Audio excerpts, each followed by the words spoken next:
Dalam sebuah provinsi, ada yang namanya kabupaten atau kota.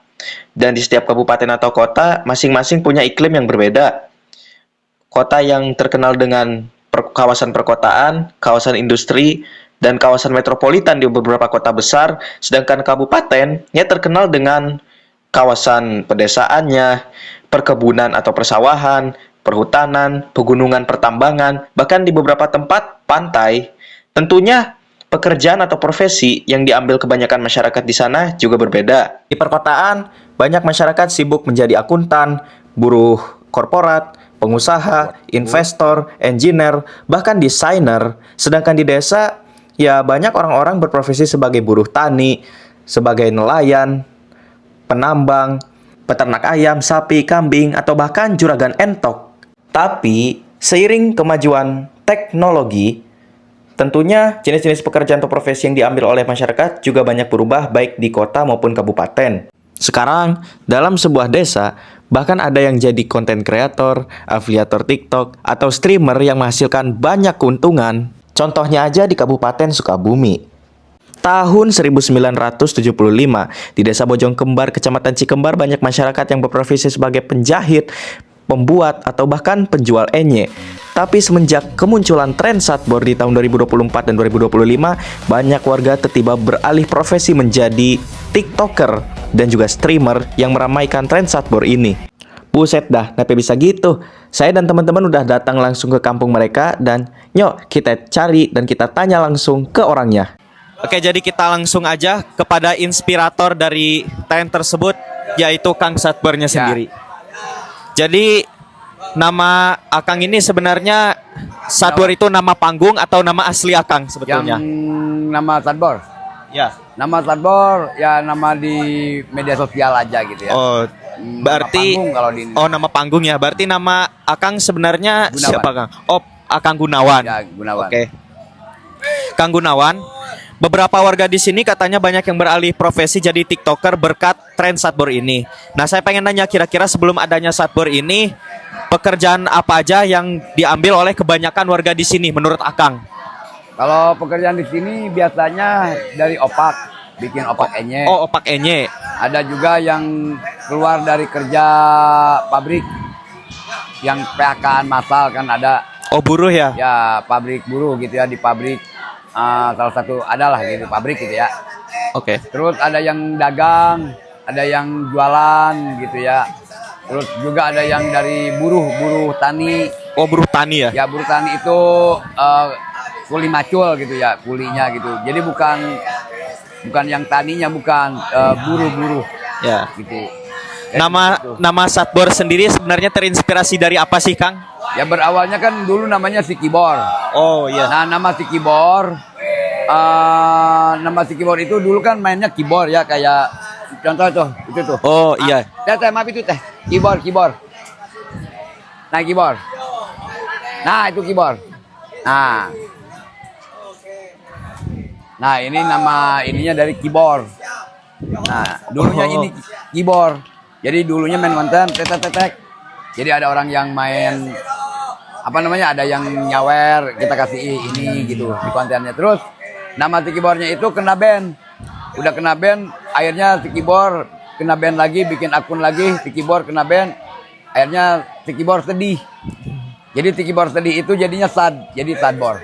Waduh. Jadi itu. Unik banget ya, Kang? Ya, jadi nama Sadbor itu berawalnya dari si keyboard, tapi Sadbornya itu sedih. Oke. Jadi akhirnya Sadbor gitu. Oke, dari teman-teman barangkali ada yang mau nanya?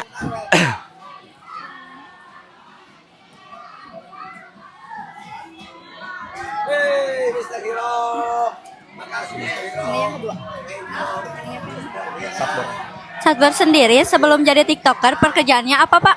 Kalau Sadbor dari awalnya dari bengkel, habis bengkel jadi supir pribadi, habis dari supir pribadi ke usaha singkong, jual beli singkong, bangkrut, akhirnya jadi tukang jahit.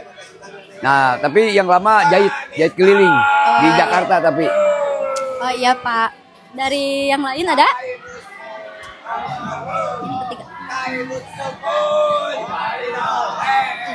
Ya. Menurut Bapak, kenapa banyak warga tiba-tiba jadi beralih profesi kayak gini? Apa katanya? Katanya kenapa tiba-tiba jadi banyak yang beralih profesi jadi TikToker, Kang? Oh, ya berawalnya sih Tadbor kan awalnya main sendiri. Cuman awalnya main sendiri, tapi Tadbor sebelum ngajak orang atau orang mau ikut, Tadbor harus tunjukin dulu diri sendiri. Tadbor harus punya target gitu ya. Ibaratnya targetnya itu Tadbor kan datang ke sini nggak punya rumah. Nah, minimal Tadbor harus punya rumah. Setelah Tadbor ada rumah, baru Tadbor mau ajak orang gitu. Soalnya kalau kita banyak orang, kita jangan takut kalah saing, itu aja. Jangan takut kalah saing. Jadi itu aja. Jadi ngajak orang itu mereka perlu karena mereka nganggur, mereka nggak ada penghasilan. Nah, terus ikut sama Tadbor ya udahlah, gitu aja. Jadi seperti itu kalau orang-orang pada ngikut.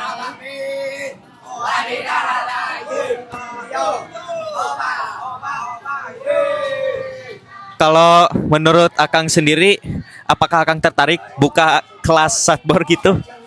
Buka kelas Tadbor maksudnya buka. Ya, saya semacam kelas buat menjangkau lebih banyak lagi. Kalau bikin kelas-kelas gitu Tadbor nggak terlalu membuka gitu ya. Tapi kalau siapapun yang kesini, yang mau bikin konten bareng atau mau live bareng, ya silahkan gitu. Jadi tidak harus kita ada kelas ini. Semua itu sama gitu. Jadi Tadbor tidak harus, ya kita mau buka kelas ini kagak. Siapapun yang datang ke sini, mereka yang setia, udah itu aja. Jadi seperti itu. Sama ini Kang, beberapa waktu lalu kan heboh isu kalau katanya Satbor itu disawer oleh situs judi online, betul Kang? Katanya. Kalau itu Tadbor sekarang nggak mau ngangkat bicara itu. Oh oke ya. Oh ya. Pernah live di luar Jawa Barat Kang? Ya kalau di luar Pulau Jawa Barat, paling daerah DKI gitu ya. Oh di DKI pernah Pak? Ya kan berawalnya dari DKI dulu sebelum di Jawa Barat. Jadi sebelum di Jawa Barat, Tadbor kan DP-nya di Jakarta dulu. Jadi sebelum di Jawa Barat, sebelum di Bogor sama Sukabumi, berawalnya di Jakarta dulu. Nah setelah di Jakarta, kita pulang ke Bogor. Nah udah pulang Bogor, pulang ke Sukabumi gitu. Oke, satu pertanyaan lagi nih Kang. Ya. Ini kelihatannya yang ikut ini juga rame banget ya Kang suasananya. Ya rame banget soalnya kan bukan hanya untuk kampung sini aja. Ya. Jadi ada luar kampung, ada luar desa juga, beda desa.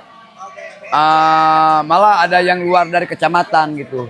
Kalau ini kan kecamatannya Cikembar, tapi masih ada juga kecamatan kayak Warung Kiara gitu ya, daerah Ubrug, pada di sini juga gitu. Jadi ya enggak semua desa Bojong Kembar, tidak semua warga kampung sini, tapi ada juga luar desa gitu. Oke. Berapa orang nih kira-kira yang ada di sini Pak? Aduh, kalau berapa orang-orangnya Tadbor nggak menghitung lah gitu ya. Menurut Paling Akang ya. bangsa 100 orang atau 150 ada gitu. Itunya.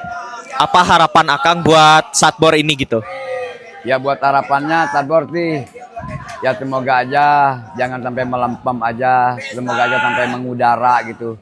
Tapi alhamdulillah ini Tadbor semenjak di sini masih terus mengudara gitulah, itu aja. Membantu banyak orang ya. Oke. Jadi itulah Baraya, diskusi yang sekaligus wawancara yang kami lakukan bersama Kang Gunawan dari pihak Satbor. Semoga bisa menginspirasi dan juga bermanfaat bagi semuanya. Terima kasih dan selamat beraktivitas kembali.